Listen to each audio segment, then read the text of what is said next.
Bismillahirrahmanirrahim. Sanarwar jaje da neman taimako ga al'ummar Maiduguri.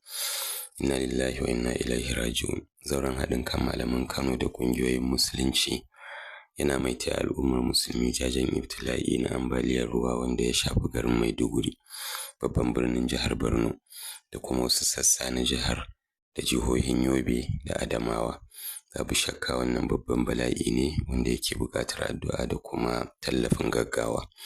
A dalilin haka, zaure yana mai kira ga kafatanin al'umma da su dage wajen taya waɗannan al'umma, wato waɗanda ibtila'i ya ritsa da su, wajen neman sauƙi daga Allah subhanahu wa ta'ala, da fatan ya ji kan waɗanda suka rasa rayukansu, ya warkar da waɗanda suka gamu da rashin lafiya, ya mayar da arzikin da aka rasa, ya kuma kiyaye afkuwar makamancin wannan ibtila'i.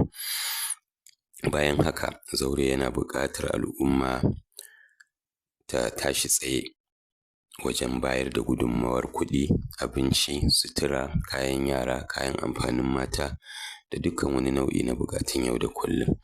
Za a iya kai gudunmawar kaya masallacin Juma'a mafi kusa. Kuɗi kuma za a iya sakawa a asusun ƙungiya kamar haka: Bankin Jaiz, lambar account